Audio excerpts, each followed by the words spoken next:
Welcome to a new adventure. Today we will listen a great story that shows us cleverness and strategy. To start, I want you to look at the picture. Can you guess which story will be a reflection of the day? Yes, you're right. Today we're talking about the legend of the Trojan horse. Can someone tell me what a legend means? Perfect. Yes.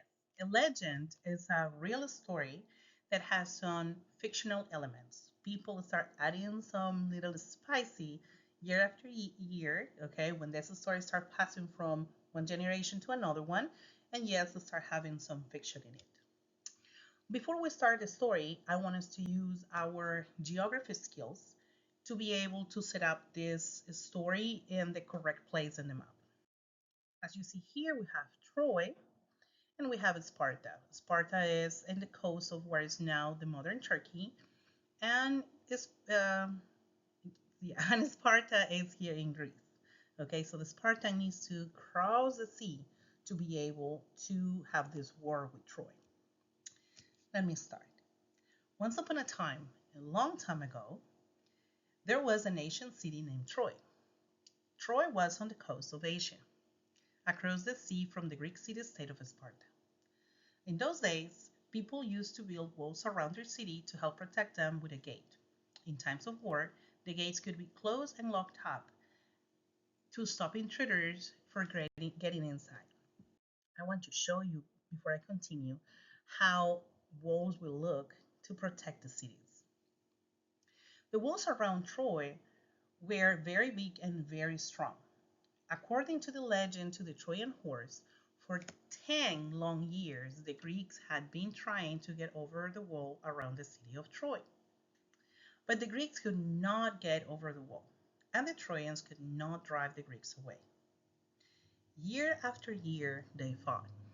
Year after year, neither side down. One day, a Greek general, Odysseus, had a tricky idea. Let's pretend to sail away, he suggested. We will leave a gift for Troy, a gift to announce the end of the war. A wooden horse with 30 men hiding inside. At night, the men can sneak out and open the gate of Troy. That was the way things were done back then. When you admitted defeat, you supply a gift. It made sense to leave a gift of art. The Greeks were very famous for their art. The Greeks thought it was a brilliant idea. They had their best artists building the horse, and it was magnificent. When it was ready, the Greeks brought the wooden horse close to the gates of Troy and pretend they sail away. The Trojan archers at the top of the walls see the Greeks leaving, and they could not believe their eyes. Were the Greeks giving up at last? The Trojans dragged the horse inside their city and closed the gates. Some people wanted to burn the horse, but the Trojan people say, no, it is too beautiful. We will keep it forever as a reminder of our victory. The Greeks counted on that reaction. The Trojans were famous for bragging. Sure enough, that's exactly what happened. That night, while the Trojan people slept soundly, exhausted from their celebrations, the 30 men hiding inside of the wooden horse climbed out and opened the gates of Troy and led the Greek army inside to invade Troy. That was the end of the Trojan War. That was a cool story, huh? I really like it. Okay, so now we'll have a time to reflect. I will give you some questions. I will give you time to think in those answers by yourself.